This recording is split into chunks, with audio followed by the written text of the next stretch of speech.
김종숙 집사님 기도 인도하십니다. 기도드리겠습니다. 사랑과 은혜가 충만하신 하나님 아버지 감사합니다. 죽었던 영을 살리시어 진리의 종을 만나 진리의 말씀, 생명의 말씀을 듣고 배우게 해주시니 감사합니다. 진리의 말씀을 가지고 살면서 좀 더 다듬어가며 주님이 보시기에 부족함이 없는 자녀가 될 수 있도록 인도하여 주시옵소서. 이 시간도 주님이 저희에게 주시고자 하시는 말씀 한 말씀도 놓치지 않고 온전히 다 받아들일 수 있도록 은혜 내려 주시옵기를 간절히 바라오며 우리 주 예수 그리스도 이름으로 기도드립니다. 아멘. 하나님의 말씀 창세기 19장 36절로 38절.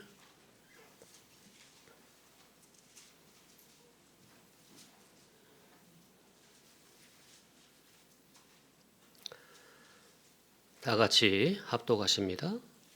롯의 두 딸이 아버지로 말미암아 임신하고 큰 딸은 아들을 낳아 이름을 모압이라 하였으니 오늘날 모압의 조상이요, 작은 딸도 아들을 낳아 이름을 베남미라 하였으니 오늘날 암몬 자손의 조상이었더라.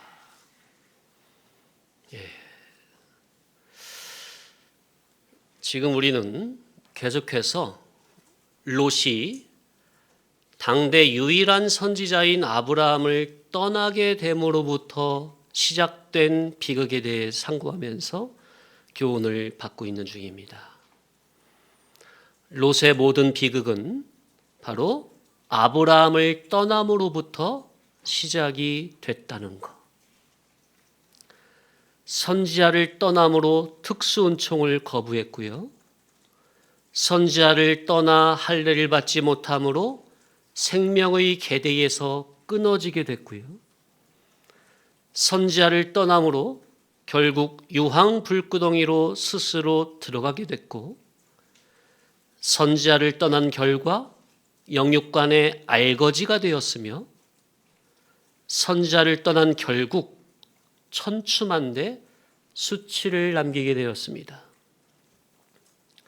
또한 선지자를 떠난 결과 롯의 처는 소금 기둥이 되어버렸고, 선지자를 떠남으로 롯이 아버지의 진리의 권을 상실하여 가정 목회를 실패함으로 두 사위는 장인의 말을 농담으로 여겼고, 선지자를 떠난 결과 두 딸은 극도로 타락하여 아버지에게 술을 먹이고 근친상간의 죄를 범했고, 선지자를 떠남으로 결국 모압과 암몬이라는 저주의 계대를 낳게 되었습니다.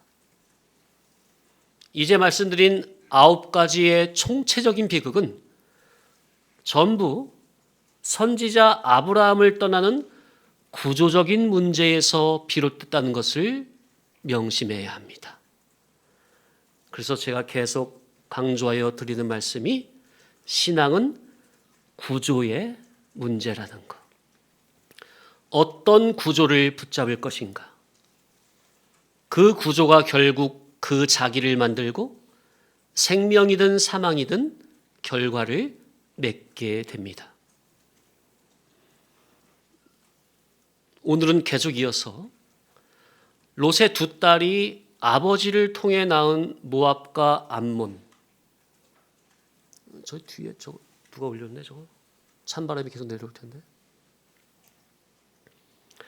모압과 암몬이 나중에 어떤 짓을 자행했는지 성경을 찾아보면서 모든 비극의 원흉인 롯의 타락으로 인해 우리가 깨달을 수 있는 바에 대해 이면저면으로 상고하고자 합니다. 자, 그래서 처음 모압과 암몬, 저주의 계대를 낳은 거죠. 롯은 두 딸로부터 각각 아들을 낳는데, 큰 딸을 통해서 모압, 작은 딸을 통해서 암몬. 하나님은 롯의 후손인 모압과 암몬, 이 두 민족을 향해 이렇게 선포하셨습니다. 앞에 보실까요? 신명기 23장 3절. 시작. 암몬 사람과 모압 사람은 여호와의 총회에 들어오지 못하리니 그들에게는 10대뿐 아니라 영원히 여호와의 총회에 들어오지 못하리라. 제가 또 잘못 찾았나요? 맞게 읽었어요? 자, 그러면 왜 이렇게 저주를 내리셨을까? 자, 그 다음 절 4절로 6절입니다. 시작. 그들은 너희가 애굽에서 나올 때에 떡과 물로 너희를 길에서 영접하지 아니하고 메소보다미아의 부돌 사람 부올의 아들 발람에게 뇌물을 주어 너희를 저주하게 하였으나 그러나 내 하나님 여호와께서 너를 사랑하심으로 발람의 말을 듣지 아니하시고 그 저주를 변하여 복이 되게 하셨나니 너는 평생에 영원토록 그들의 평안과 형통을 구하지 말지니라. 약간 달라요? 제가 잘못 찾았어요? 아니 문주가 잘못 찾았어요? 그러니까 제가 이번에는 개정 개혁으로 잘 보려고 했던 것 같은데 또 개혁한 걸로 찾았나? 자,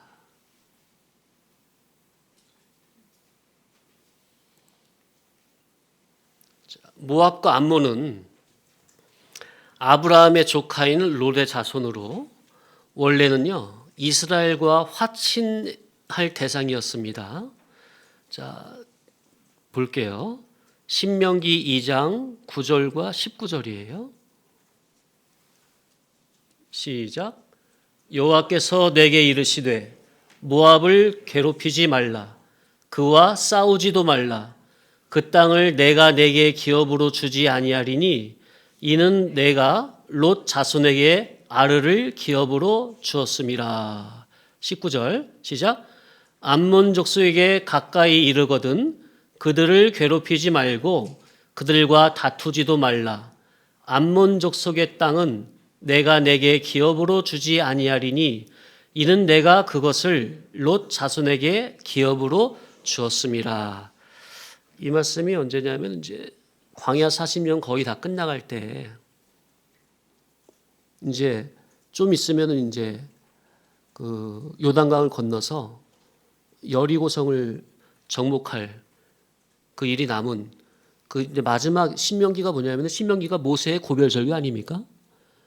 이것이 이제 모압 평지에서 하던 건데 이 말씀이 뭐냐면은 이제 거의 마지막에 다 40년 동안 주변 나라들 쳐부수고 왔잖아요. 그런데 이제 그 광야를 통과하는 과정에 모압과 그러니까 요단강을 기준으로 요단강 왼편이 가나안 땅 아닙니까? 하나님이 주시고자 하신 요단강 오른편은 그 당시 이제 사해바다 바로 오른쪽으로는 모압의 땅이었고 그 위쪽으로 그러니까 요단강 오른쪽 그 위쪽으로는 암몬이 땅을 차지하고 있었어요. 거기도 이제 쳐부수려고 하니까 하나님께서 이 모압과 암몬은 내가 옛날에 롯 자손에게 기업으로 준 땅이니까 너희들은 얘네들 싸우지 마라. 형제국이니까. 하나님이 친히 이렇게 명령을 하신 거예요.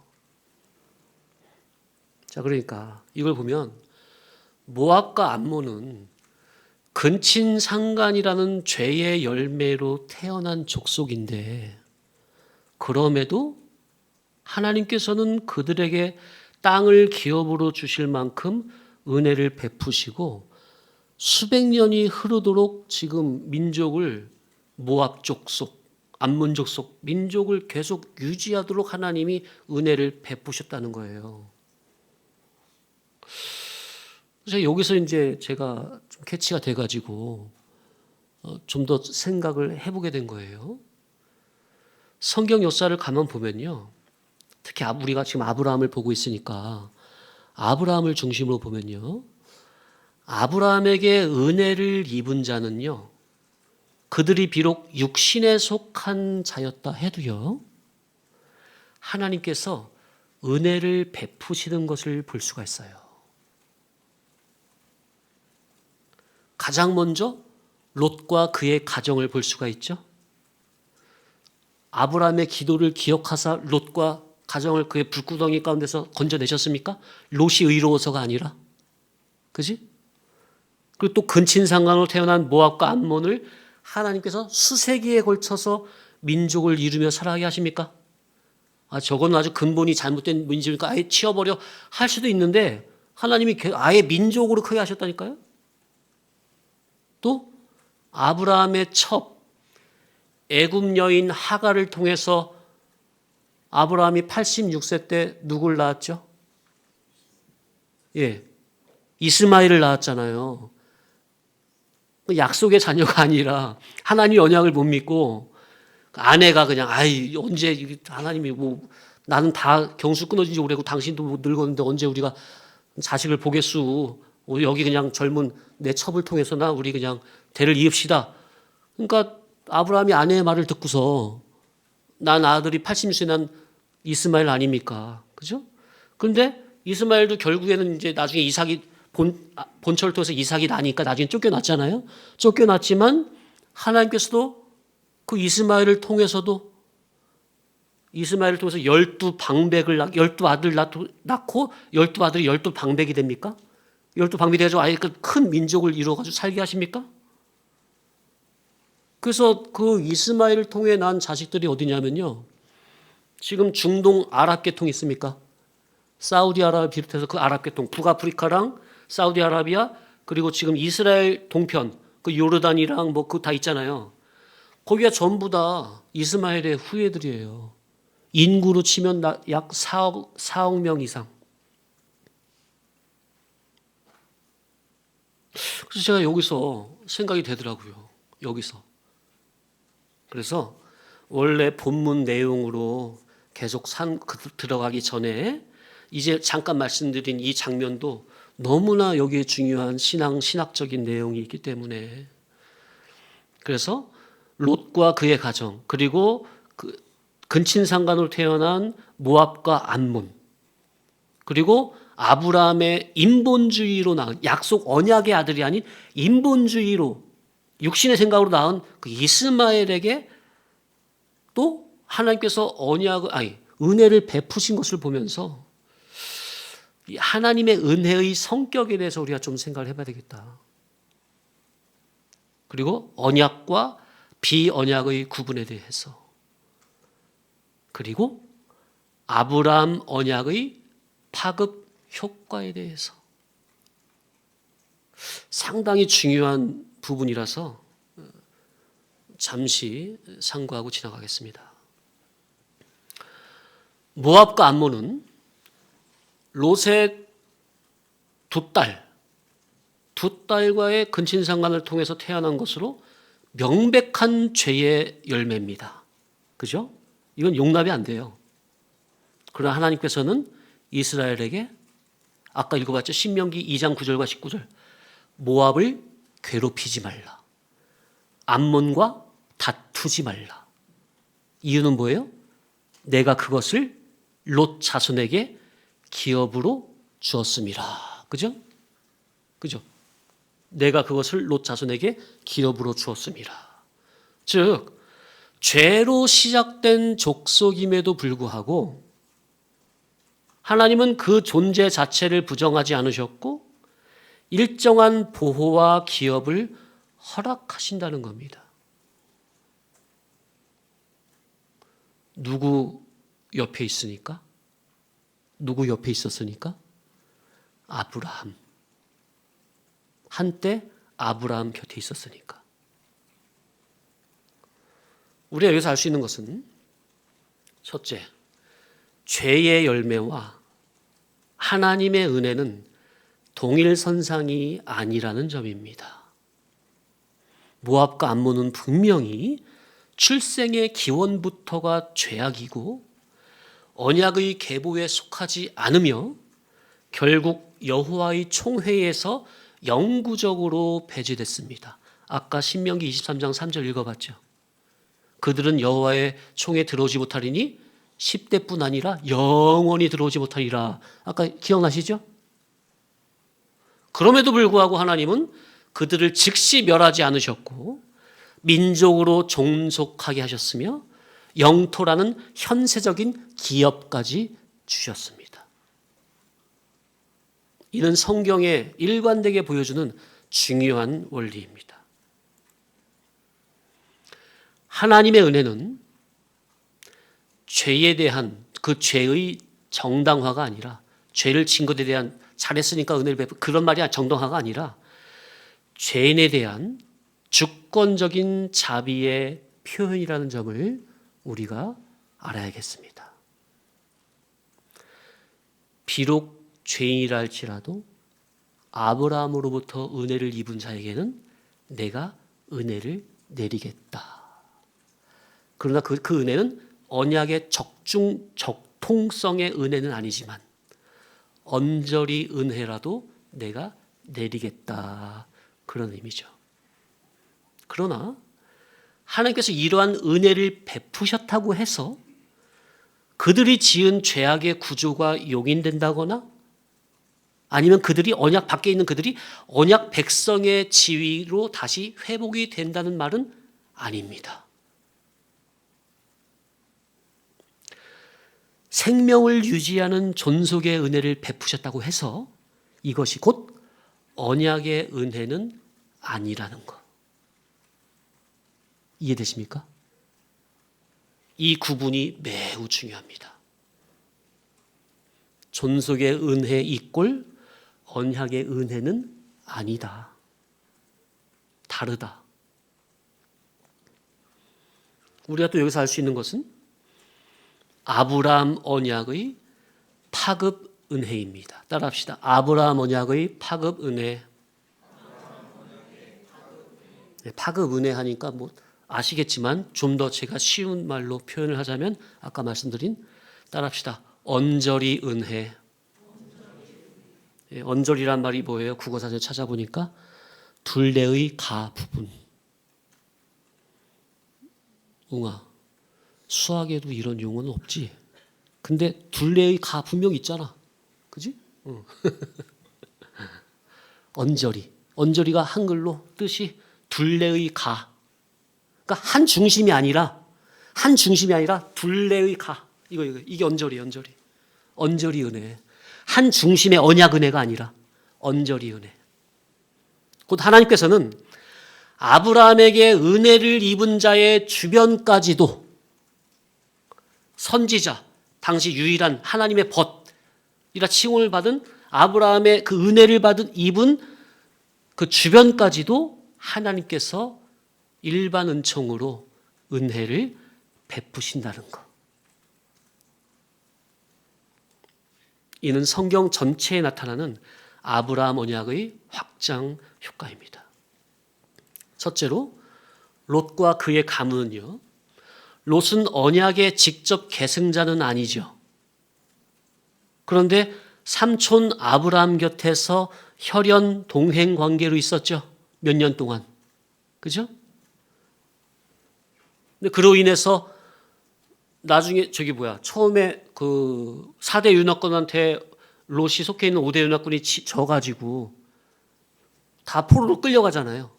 거기서 그 동맹으로 인해서 아브라함이 건져다 줍니까? 그죠? 또 그의 후손인 모압과 암몬도 민족으로 존속합니까? 그리고 또 모압과 암몬은 그들은 아예 언약 밖의 사람들이죠. 그런데 롯 자손이었다는 이유 하나만으로도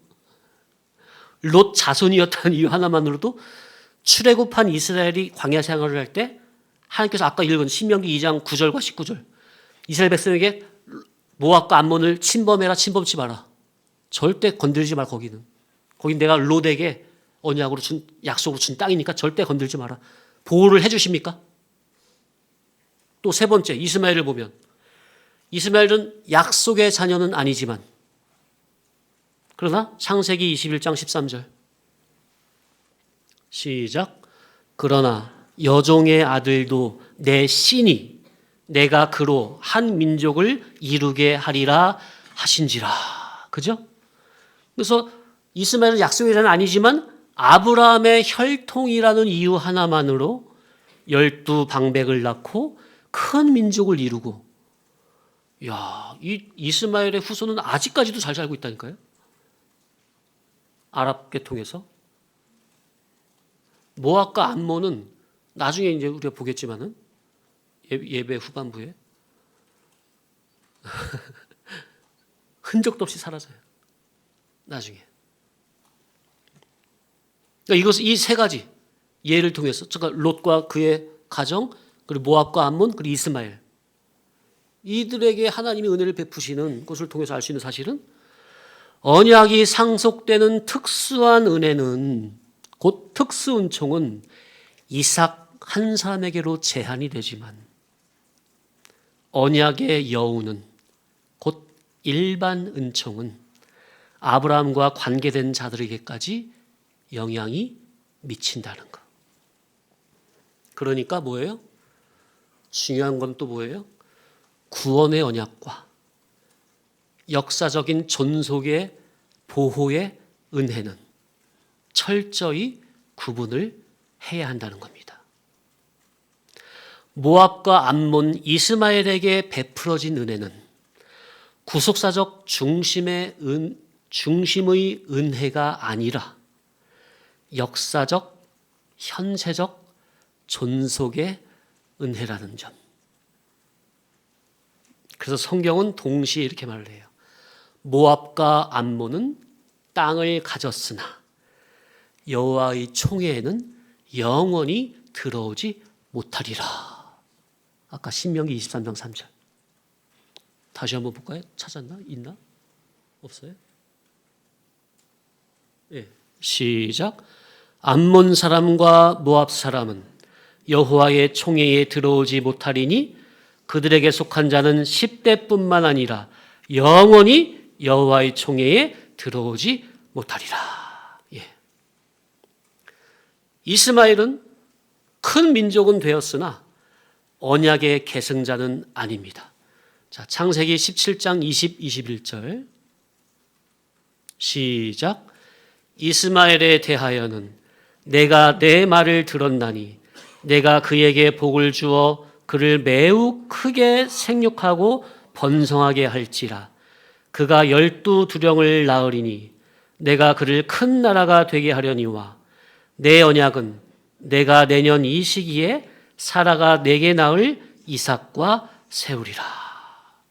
자, 그러니까 하나님은 언약 밖에 있는 자에게도 자비를 베푸시지만, 그러나 그에게는 생명의 계대, 구속의 계보는 결코 혼합하시지 않으신다는 것. 이러한 점에서 하나님의 은혜는 무차별적 감정이 아니라 질서 있고 목적적인 주권적인 은혜라는 것. 질서적이라는 말은 언약 안에 들어있는 자에 한해서 특수 은혜가 내려간다는 것. 뭐라고? 다시 한번요. 뭐라고요? 따라합시다. 언약 안에 들어있는 자에 한해서 특수 은혜가 내려간다.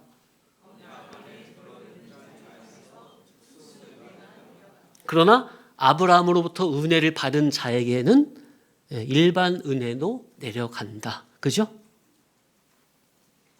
자, 그래서 우리가 여기서 깨달을 수 있는 중요한 것은, 정리를 하자면, 첫 번째, 아브라함 곁에 있으면 은혜의 그늘 안에는 들어간다. 그러나 아브라함으로부터 적통으로 내려오는 그 언약을 붙잡아야 되겠는데, 그 언약 안에 머물지 않는다면 그는 구원의 계대에 거기에서 제외가 된다. 그건 누가 선택하는 거예요? 자, 롯이 아브라함 곁에 있을 수도 있었죠. 근데 떠나버렸잖아. 그 선택 누가 했어요? 하나님이 보내버린 거에 자기가 싫다고 나간 거예요. 자기가 선택한 거잖아요. 세 번째, 은혜의 영향권 안에 있는 것과 구원의 직접적인 상속자가 되는 것은 전혀 다른 문제다.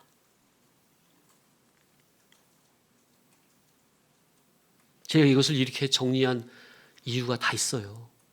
바로 우리에게 이 교훈이 해당이 되기 때문에 그래요. 이 안에 있으면 다 은혜의 그늘 아래는 들어갑니까? 그죠? 근데 이 안에 있어도 말씀을 직접적으로 아멘으로 받아 먹는 신앙이 있습니까? 그런 사람은 언약 밖의 언약 안에 들어가는 거예요. 언약 안으로 들어가서 생명의 계대에 포함이 되는 거예요. 근데 이 안에 있어도 그 은혜의 그늘 아래는 있지만 말씀을 아멘으로 단마음으로 받지 아니하면 그 사람은 언약의 구원의 계대에서 스스로 제외가 돼 버립니까? 그러면 성화 구원, 이를 구원, 영화 구원은 어떻게 되는 거예요? 다 날아갑니까? 롯처럼? 빈털털이 부끄러운 구원만 겨우 받는 겁니까? 그래서 롯의 비극은 단순히 죄를 지었다가 아니라 아브라함이라는 언약의 중심에서 벗어나 은혜의 언저리, 주변부에만 머무는 선택을 한 것이 이것이 가장 큰 비극의 출발점이다 그 말이에요. 따라합시다. 은혜의 한 중심, 은혜의 언저리. 선택은 자기가 하는 거다 그 말이에요. 그러나 그 결과 롯 본인은 겨우 부끄러운 구원만 얻었습니까? 불 가운데서 고린도전서 3장 보면 불 가운데 얻은 구원이 있습니까? 부끄러운 구원. 그의 후손은 아예 언약 밖으로 나가 떨어져 버렸습니까? 역사 속에서는 하나님의 도구로 그 이용물로 사용이 되되 하나님의 영광에는 참여하지 못합니까? 여호와의 총회에는 10대만이 아니라 영원히 들어오지 못합니까? 야, 참 다 우리를 지금 계시하고 있어요. 우리의 신앙을. 그래서 모압과 암몬, 이스마엘이라는 존재는 하나님은 죄인에게도 하나님은 죄인에게도 은혜로우시나. 그러나 언약은 엄격하시다. 아멘. 따라합시다. 하나님은 죄인에게도 은혜로우시나. 언약은 엄격하시다. 이 사실을 구속사 속에 분명히 각인시켜주는 증거입니다.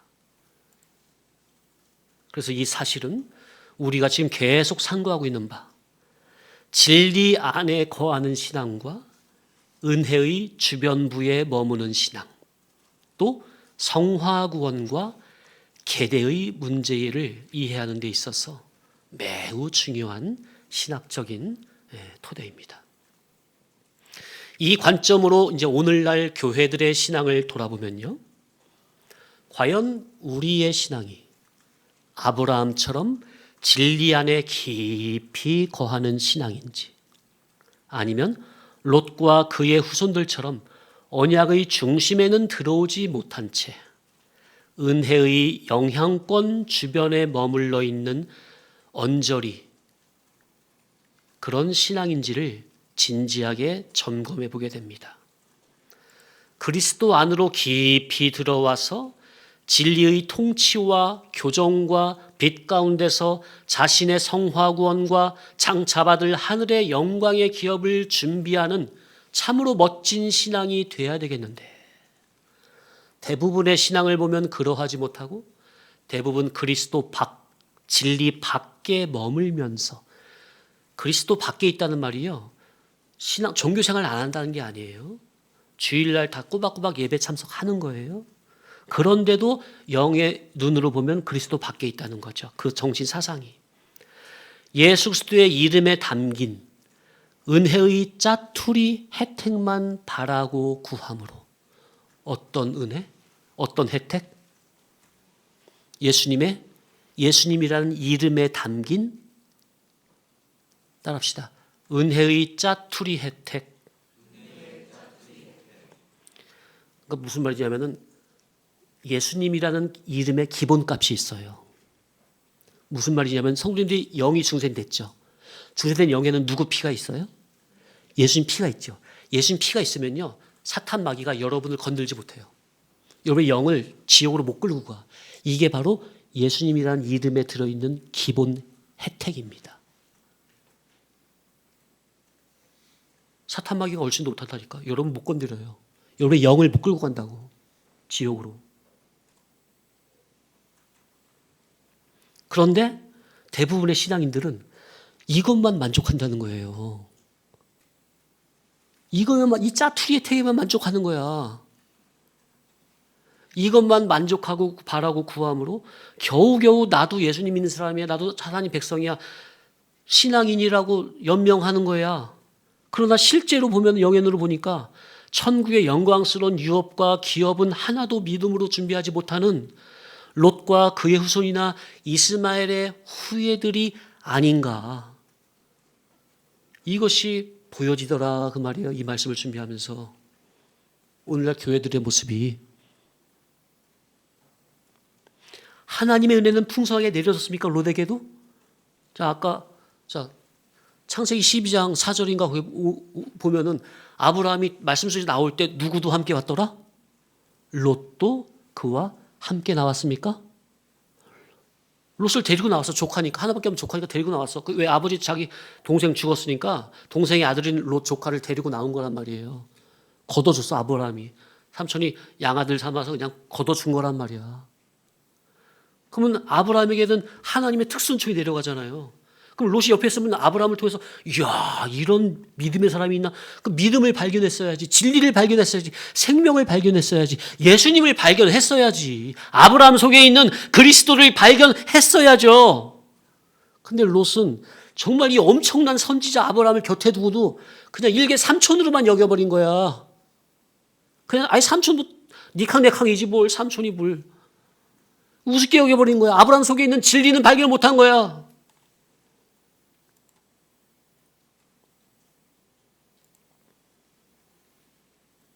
참.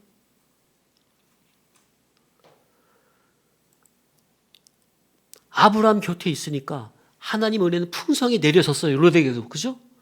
그러나 롯은 스스로 언약 안으로 들어왔어요. 언약을 박차고 나가버렸어요. 삼촌 떠나버렸죠? 스스로 언약 밖으로 나간 신앙은 결국 롯의 가문처럼 개인은 겨우 불 가운데서 구원을 얻을지라도 영광과 생명의 계대는 영원히 상실하는 길로 갈 수밖에 없다는 사실. 우리가 상고한 이 본문이 분명히 경고하고 있는데 오늘날 교회들이 이러한 부분을 보면서 각자 자신의 모습을 비춰봐야 할 것이다. 그래서 우리가 지금 잠깐 상고한 여기서 둘 중 하나를 선택해야 합니다. 은혜 안으로 확 들어와 언약을 잇는 주인공이 될 것인가? 아니면 진리 밖에서 짜투리 은혜에만 만족한 채 결국 영원한 존귀와 영광의 계대를 남기는 것은 포기할 것인가? 둘 중 하나를 반드시 선택을 해야 합니다. 어떻게? 잠깐 상고했는데 이해가 되시죠? 네, 이제 다시 원래 본문으로 들어와서 모압과 암몬은 근친상간이라는 죄의 열매로 태어난 족속이지만 하나님은 그들에게 땅을 기업으로 주실 만큼 은혜를 베푸셨다는 거예요. 그럼에도 이 두 족속은요, 이스라엘이 출애굽한 다음에 광야에서 방랑할 때 형제국이잖아요. 알거든. 모압과 암몬도 이스라엘이 어떤 족속인지 알아요. 형제국이라는 거 알아. 그러면은 이들 딴 이방인들은 그 이스라엘을 대적할지라도 자기들은 호의를 베풀어야 될 거 아니야. 근데 이들이 모압과 암몬은 이스라엘 백성에게 호의를 베풀기는커녕 이스라엘의 화친 제의에도 불구하고 오히려 이방 선지자 발람을 불러들여서 돈 주고 사와가지고 이스라엘을 감히 저주하려고 했었습니다. 민수기 22장부터 24장에 보면 나오죠. 또 신명기 2장을 보면요.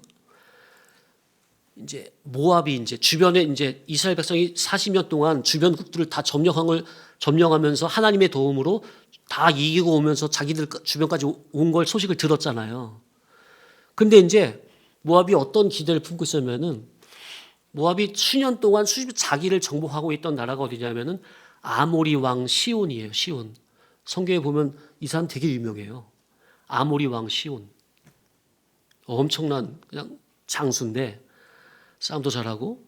근데 모압이 수십 년 동안 얘네한테 이제 먹혀가지고 종살이하고 있었어요. 그러니까 이제 아무리 이스라엘 할지라도 자기네들을 다스리고 있던 이 아모리 왕한테는 질 줄 알았던 거야. 아모리 왕 시온이 아주 그냥 쉽게 이스라엘을 섬멸할 줄 기대하고 있었던 것 같아요. 그런데 이런 기대와는 달리 이스라엘이 자기네 힘으로 이긴 게 아니죠. 따릅시다. 하나님의 도우심으로. 예, 하나님의 도우심으로 아모리 왕 시온도 쉽게 이겨버렸어. 그래서 요단강변까지 딱 막 전진한 것을 보고서 모압이 깜짝 놀래가지고 큰 두려움에 휩싸였고, 그래서 모압이 이놈들 어떻게 하지 해가지고 이방 선지자 발람을 불러다가 저주까지 돈 주고 사주해가지고 저주까지 시킨 거예요. 그러나 정작 이스라엘은 모압과 암몬은 자기들의 형제국이라는 그런 점에서 모압에게는 아무런 적대 감정이나 살의를 갖고 있지 않았죠. 왜냐하면 아까 읽었죠. 하나님께서 이미 그들은 싸우지 마라. 적국이 아니다. 그 땅은 그들에게 내가 롯의 자손에게 주기로 결정했다 하셨으니까 읽었기 때문에 읽지 않습니다. 그런데 정작 모압은 하나님의 언약에 근거하여 약속의 땅 가나안으로 행군하고 있는 이스라엘을 적극적으로 대적하고 방해함으로써 결국 하나님의 영광을 회방한 죄를 범했습니다. 자, 그러니까 모압이 이스라엘을 대적한 것은 단순히 이스라엘이란 민족을 대적한 거예요. 이스라엘 민족이 지금 광야 40여 교회 뺑뺑이 돌면서 가나안으로 가는 그 여정은 결국 누구의 여정이에요? 이스라엘의 여정은 이스라엘만의 여정이에요? 누구의 여정이에요? 하나님의 여정입니까? 하나님이 함께 하신 여정입니까? 하나님의 구원의 계획대로 움직이는 거잖아요. 이스라엘은. 구름 기둥 불 기둥의 인도가 뭐예요? 하나님께서 이스라엘을 직접 통치하고 있다, 그런 말 아닙니까? 근데 지금 그런 이스라엘을 대적한다는 것은 곧 누구를 대적한다는 소리예요? 하나님을 대적한다는 소리예요. 모압은 이걸 몰랐던 거예요. 이걸 몰랐던 거예요. 그래서 이들은 여호와의 총회에 참여하는 것이 10대뿐만 아니라 영원토록, 영원히 금지되었던 것이요. 이런 원인 때문에 모압과 암몬은 아무리 형제 나라라 해도 영원히 여호와의 총회에 들어오지 못하리라. 신명기 23장 3절. 야, 이보다 더 무서운 저주가 어디 있습니까? 장자들의 총회, 여호와의 총회. 야, 그 영광스러운 그 천국 잔치, 그 영광스러운 그 총회는 아무나 가는 게 아니잖아요. 대표들만 가는 거 아닙니까? 지금 이들은 천국 입국이 아예 안 된다, 그렇게 생각하시면 안 돼요.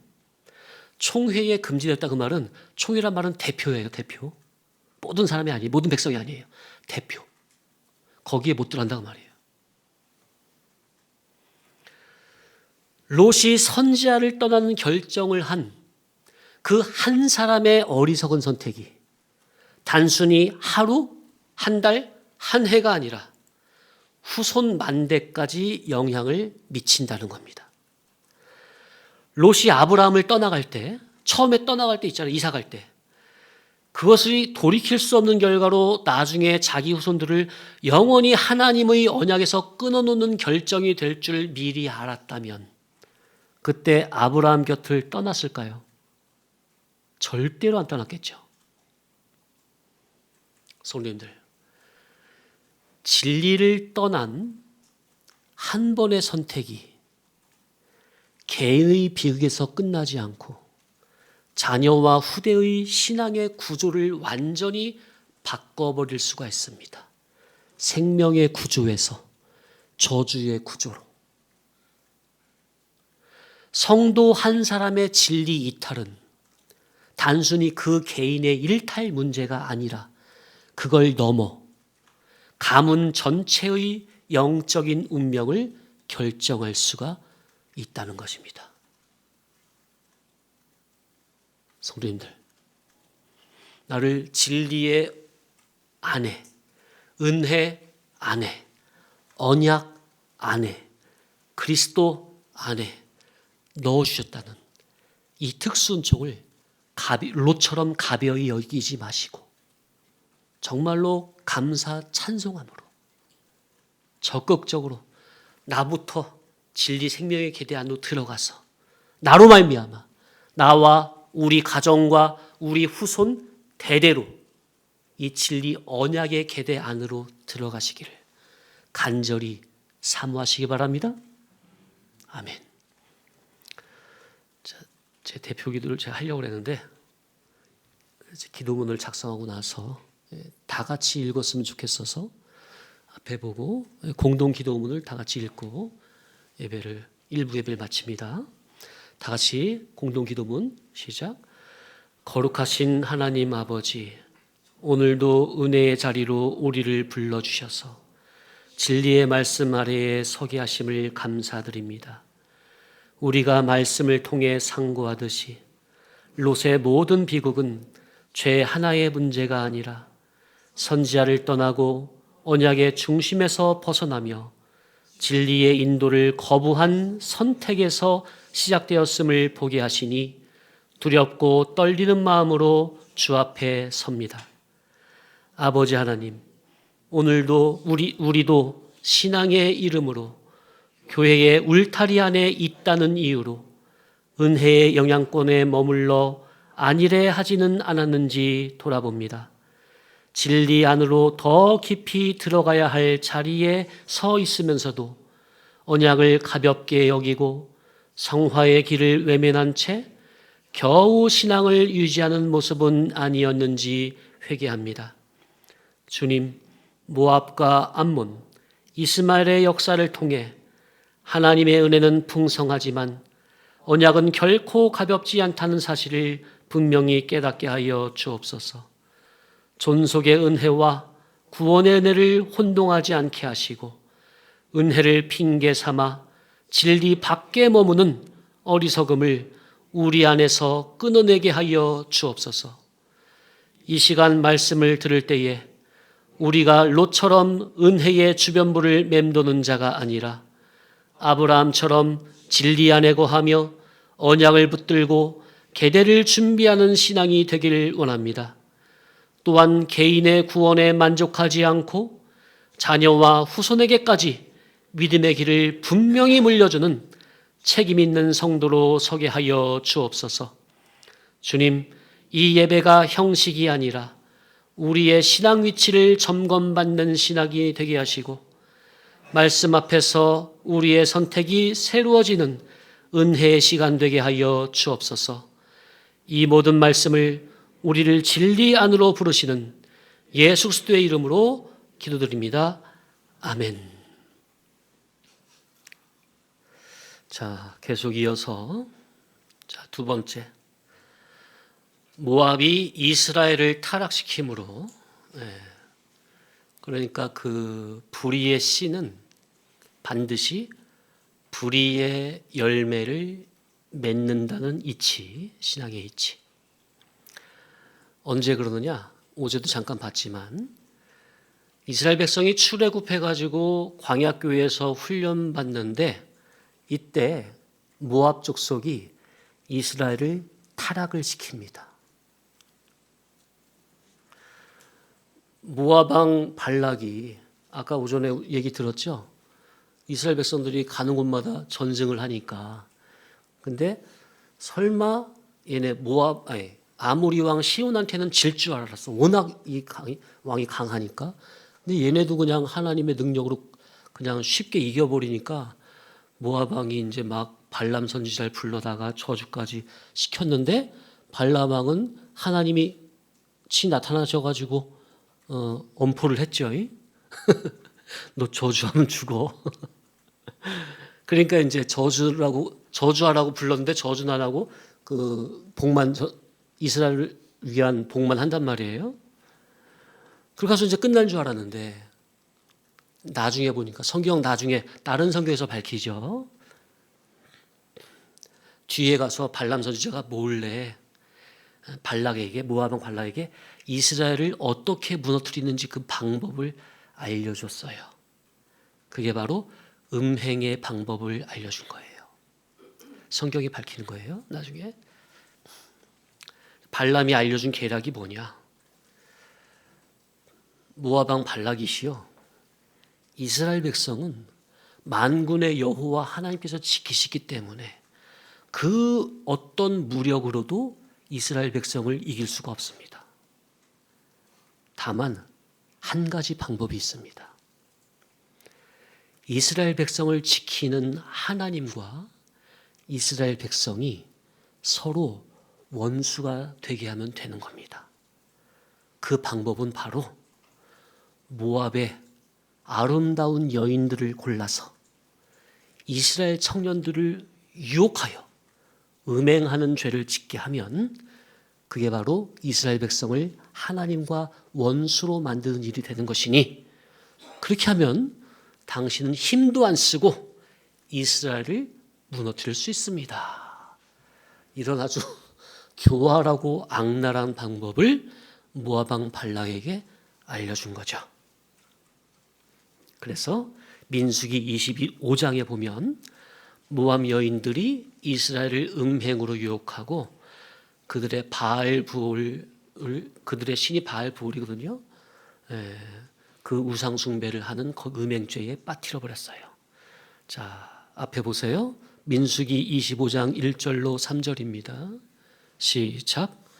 이스라엘이 시딤에 머물러 있더니 그 백성이 모압 여자들과 음행하기를 시작하니라.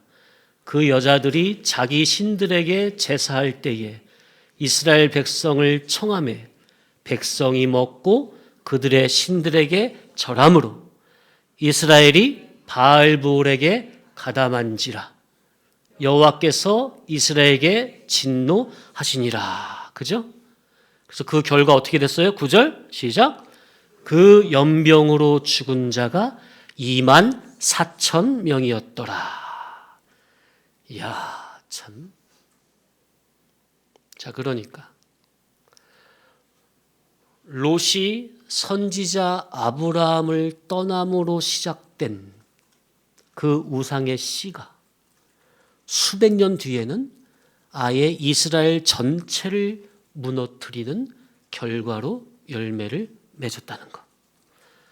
롯이 아브라함을 떠날 때 수백 년 후에 자기 후손이 이렇게 될 것이라고 생각이나 했겠습니까? 그래서 성경에 자, 로마서 8장 5절로 8절 시작. 육신을 따르는 자는 육신의 일을, 영을 따르는 자는 영의 일을 생각하나니 육신의 생각은 사망이요 영의 생각은 생명과 평안이니라. 육신의 생각은 하나님과 원수가 되나니 이는 하나님의 법에 굴복하지 아니할 뿐만 아니라 할 수도 없음이라. 육신에 있는 자들은 하나님을 기쁘시게 할 수 없느니라. 육신의 생각은 뭐요? 육신의 생각은 뭐요? 사망이요. 성도님들, 내가 육신의 생각으로 시작을 했습니까?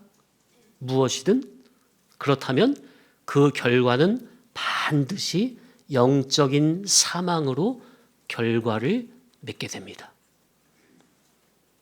롯이 선지자 아브라함을 떠나는 그 육신의 생각의 결정이 수백 년 후에 연쇄 효과로 이런 결과까지 나타나게 된 것입니다. 성도님들, 죄의 씨앗은 반드시 열매를 맺습니다. 구조가 잘못되면 세월이 자라서 반드시 잘못된 죄악이라는 열매가 나타납니다. 잘못된 내 신앙 지식의 구조를 고치지 않고 그대로 놔두면 나중에 반드시 그에 걸맞는 파급 효과가 나타나게 됩니다. 그래서 육신의 생각은 사망이요. 롯 한 사람의 순간 육신의 생각이라는 그 선택이 결국 모압과 암몬이라는 열매를 낳았고 그 열매는 다시 이스라엘을 무너뜨린 것입니다. 그러나 육신의 생각은 사망이요. 그 다음에 영의 생각은 뭐라? 생명과 평안이니라. 신앙 사고의 내가 신앙하는 사고의 구조가 영의 생각으로 바르면 그 결과는 반드시 영적인 좋은 유산으로 돌아오게 되어 있습니다. 우리는 어떤 신앙 사고의 구조를 가져야겠습니까? 육신의 생각이라는 구조겠습니까? 영의 생각이라는 구조겠습니까? 진리로 거듭난 진리 지식의 개념으로 신앙을 해야겠습니까? 알에서 나고 육에서 난 기존의 육신의 물질 지식의 종교적인 개념으로 종교 생활을 해야겠습니까? 육신의 생각과 영의 생각 둘 다 처음 시작은 미약하지만 그러나 그 결과는 하나는 사망이요 하나는 생명과 평안이라는 아주 정반대의 파급적인 결과로 다가오게 된다는 사실입니다. 왜 이렇게까지 되는 겁니까? 아주 단순합니다. 롯이 애당초 아브라함으로부터 나오는 진리의 음성을 떠났기 때문입니다. 롯은 자기 속에서 올라오는 육신의 생각이 더 좋아서 그 육신의 음성을 따랐기 때문입니다. 롯은 참 목자의 진리 음성이 아닌 거짓된 목자, 곧 자기 속의 옛사람에서 나오는 다른 음성을 따랐기 때문입니다. 우리도 왜 망합니까? 참 목자의 진리 음성을 따라서가 아니라 다른 음성, 곧 자기 속의 옛사람 자아, 거짓된 육신의 생각이라는 다른 음성을 쫓기 때문입니다.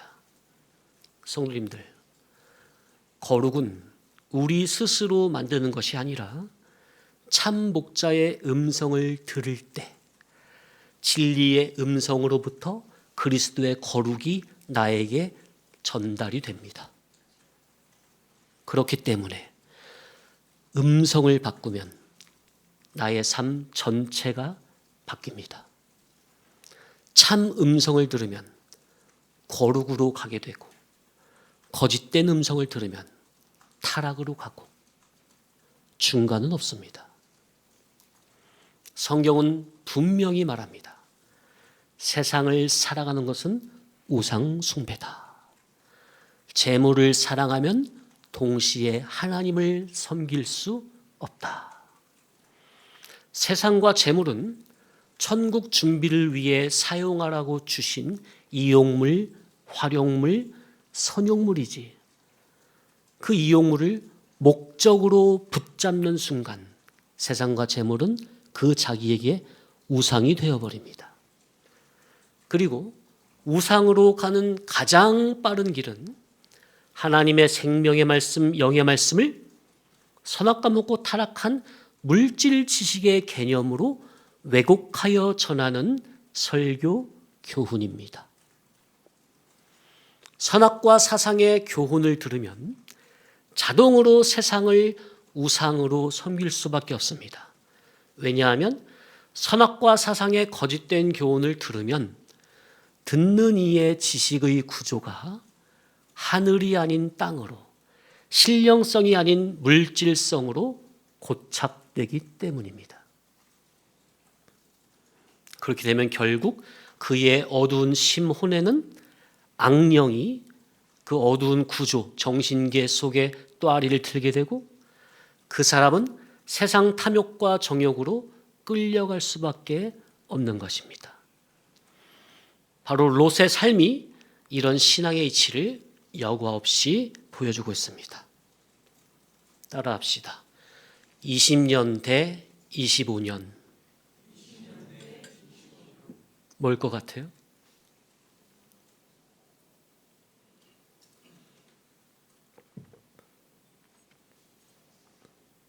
(20년) 대 (25년) 아브라함을 떠난 지 불과 20년 만입니다. 20년이면 한 세대가 채 안 되는 짧은 시간입니다. 그런데 그 짧은 시간에 롯의 전 가족이 소돔화 되어버렸습니다. 진리를 떠나면 그 타락의 속도는 우리의 상상을 초월합니다. 처음에는 하루, 이틀, 아무것도 아니고 별 차이도 아니에요. 똑같아요. 그러나 그것이 쌓이고 쌓여서 1년, 2년. 처음에는 조금만, 잠깐만 하지만 어느새 20년이 지나버리면 우리가 언제 진리의 말씀을 들었던고 싶을 정도로 완전히 달라져 있습니다. 반대로 아브라함은 얼마나 걸렸습니까? 갈대아 우르를 떠난 지 25년 만에 이삭을 얻었습니다. 창세기 12장에 하란을 떠날 때의 나이가 몇 세? 그의 나이 75세였더라. 그죠? 몇 세에 이삭을 얻어요? 100세. 그리고 정확히 몇 년? 25년 만에. 말씀 순종한 지 25년 만에. 롯이 소돔화되는 20년과 아브라함이 언약의 자녀를 얻는 25년은 거의 같은 시간입니다. 같은 시간에 한 사람은 완전히 타락해버렸고 한 사람은 믿음의 조상이 되었습니다. 언약의 증거를 얻었죠. 무엇이 차이입니까? 하나님의 언약 안에, 진리 안에 머무르며 소망 중에 인내했느냐, 아니면 진리를 떠난 구조에서 법 없이 제멋대로 살았느냐의 차이입니다.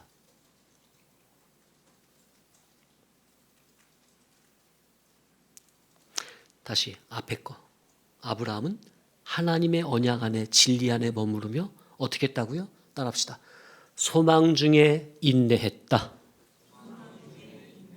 이게 중요한 거죠. 그죠? 물론 그 중간에 아브라함도 인간이지라 실수하여 아내의 말을 듣고 첩 하갈을 통해서 이스마엘을 낳기도 했죠. 인본주의로. 그러나 결국 아브라함은 소망 중에 인내함으로 언약의 증거를 얻었습니까? 이삭을 얻었습니까? 이게 중요한 거예요. 우리도 실수할 수 있어요. 넘어질 수 있어요. 잠시 잠깐. 그러나 회개하고 다시 일어나서 늘 하나님의 언약을 다시 믿음으로 붙잡았느냐? 그게 중요한 거예요. 그러면서 소망 중에 인내했느냐? 그리스도의 성품이 내 속에 이루어지기를 간절히 사모함으로 소망 중에 인내했느냐? 말씀을 붙잡고 믿음과 소망 중에 인내했느냐? 아니면 에이 귀찮아, 힘들어, 진리를 떠나버리고 놔버린 속에서 법 없이 제멋대로 육신의 생각으로 본능으로 살았느냐? 이 차이. 자, 이제 모압과 암몬이 역사적으로 어떻게 됐는지 찾아보겠습니다. 먼저 모압과 암몬에 대한 예레미야 선지자의 예언을 좀 찾아보겠습니다. 예레미야 48장 42절. 이건 모압에 관한 예언입니다. 앞에 시작. 모압이 여호와를 거슬러 자만하였으므로 멸망하고 다시 나라를 이루지 못하리로다. 이야. 자, 다음에는 암몬에 대한 예언입니다. 예레미야 49장 2절 말씀 시작. 여호와의 말씀이니라. 그러므로 보라, 날이 이르리니 내가 전쟁 소리로 암몬 자손의 라빠에 들리게 할 것이라. 라빠는 페어더미 언덕이 되겠고 그 마을들은 불에 탈 것이며 그때에 이스라엘은 자기를 점령하였던 자를 점령하리라. 여호와의 말씀이니라. 불에 탄다, 폐어떠에 되고 불에 탄다 그러는데 라빠는 뭐냐면은 암몬의 수도예요, 수도. 자, 이제 모압과 암몬에 대한 에스겔의 예언. 에스겔 25장 9절 이하. 시작. 그러므로 내가 모압의 한편 곧 그 나라 국경에 있는 영화로운 성읍들 베려시못과 바알브온과 기랴다임을 열고 암몬 족속과 더불어 동방 사람에게 넘겨주어 기업을 삼게 할 것이라. 자, 모압과 암몬을 어디에게 넘겨준대요? 동방 사람, 그죠? 동방 사람. 계속이요. 암몬 족속이 다시는 이방 가운데에 기억되지 아니하게 하려니와 내가 모압에 벌을 내리리니 내가 주 여호와인 줄 너희가 알리라. 예, 모압과 암몬 이방 가운데 다시는 기억되지 아니하게 한대요. 동방 사람에게 넘겨주어서. 이 아까 예레미야와 이 에스겔의 예언대로 BC 582년에 동방에 있던 바벨론에 의해서 완전히 멸망되어서 영원히 회복이 안 되고 두 민족은 역사에서 완전히 사라짐으로 천추만대 수치가 실제 역사적으로 성취가 되었습니다. 수세기 동안은 진행이 됐는데 결정적으로 어디서 누구를 막는 바람에 그게 단순히 이스라엘 막는 게 아니라 누구를 대적한 꼴이 된 거예요. 출애굽한 이스라엘이 광야 40년의 그 광야 생활의 여정을 도와주지는 못할 망정, 형제국이 도와주지를 못한 망정 막아버리는 바람에, 대적하는 바람에, 그게 곧 하나님을 대적하는 꼴이 돼가지고 아예 역사에서 그냥 지워버렸어요, 하나님께서. 그런데 이스마엘, 아브라함의 육적으로는 장자죠? 육적으로는 장자, 적통은 아니지만 그 이스마엘의 후예는 아직까지 중동, 아랍 쪽, 아랍 있죠? 어디예요? 저기 사우디아라비아랑 북아프리카 쪽이랑 예루살렘 지금 그 오른쪽 요르단이랑 그 시리아 거기 있잖아요, 다 그쪽. 거기가 다 이스마엘의 후예들이에요. 인구로는 4억 명 이상. 야, 아직까지. 그러니까 아브라함의 씨는 아직까지 진짜 씨는 걔 있고, 그런데 이 롯을 통한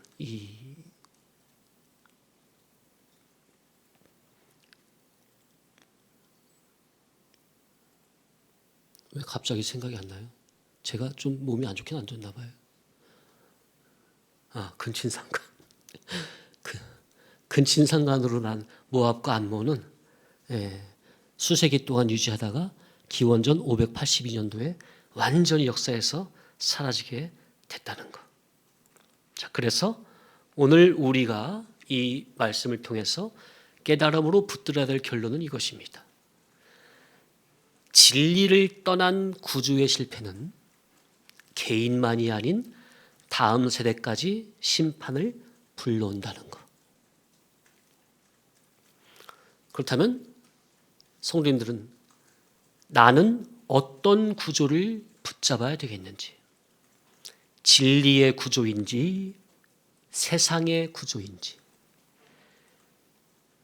생명과 구조인지 선악과 구조인지, 영의 구조인지 육의 구조인지, 진리 지식의 개념 구조인지 물질 지식의 개념 구조인지, 어떤 틀, 어떤 구조, 어떤 프레임, 어떤 관을 주격적으로 붙잡아야 살겠는지. 성도님들, 반드시 진리의 구조 안에 거하길 바랍니다. 어떤 일이 있어도 진리의 틀, 진리의 구조를 벗어나지 말길 바랍니다. 진리의 사고 안에서 늘 사고하시기 바랍니다. 말씀 안에 내 사고를 넣어두고 말씀 안에 내 삶을 세우고 진리 앞에 겸손히 순종하여 아브라함이 걸었던 믿음의 길을 날마다, 사건마다, 매 순간마다 진리의 구조를, 생명의 길을 선택하시기 바랍니다. 선택은 누가 하는 거예요? 각자 내가 해야 돼요. 성경에서 롯의 길은 비극으로 끝났지만 아브라함의 길은 영원한 면류관으로 이어졌습니다. 우리 성도교회 성도님들은 롯과 그의 후손처럼 언저리 은혜, 짜투리 은혜만 가지고 누리는 게 아니라 아브라함과 같이 언약을 믿음으로 붙잡고 소망 중에 인내하며 결국 언약을 잇는 참된 거듭난 신앙인들이 되시기를 예수님의 이름으로 간절히 축원합니다. 아멘. 예, 우리 다시 한번 앞에 공동 기도문 하나님께 들은 말씀 생각하면서 이 기도가 나의 간절한 신앙 고백이 되길 원하는 마음으로 다 같이 기도드립니다. 하나님 아버지, 오늘 말씀을 통해 롯의 한 번의 선택이 얼마나 깊고 무서운 결과를 낳았는지를 깨닫게 하시니 감사합니다. 진리를 떠난 육신의 생각이 개인의 삶을 무너뜨릴 뿐 아니라 자녀와 후대의 영적 구조까지 바꿀 수 있음을 깨닫게 하시니 다시 한번 두렵고 떨리는 마음으로 주님 앞에 서길 원합니다. 주님, 우리 안에 여전히 육신의 생각과 세상의 음성을 따르려는 완고함이 있다면 불쌍히 여겨 주옵소서. 참 목자의 음성을 떠나지 않게 하시고 진리의 구조 안에 머물게 하시며 영의 생각으로 우리의 사고와 삶을 새롭게 하여 주옵소서. 아브라함이 언약 안에 거하여 믿음의 조상이 되었던 것처럼 우리 또한 진리 안에 거하여 생명과 평안의 열매를 맺는 계다가 되길 원합니다. 우리의 선택이 다음 세대를 살리는 선택이 되게 하시고 그리하여 롯의 비극이 아니라 아브라함의 영광을 따르는 참 지혜자가 되게 하여 주옵소서. 이 모든 말씀 우리를 구원하시고 인도하시는 예수 그리스도의 이름으로 기도드립니다. 아멘.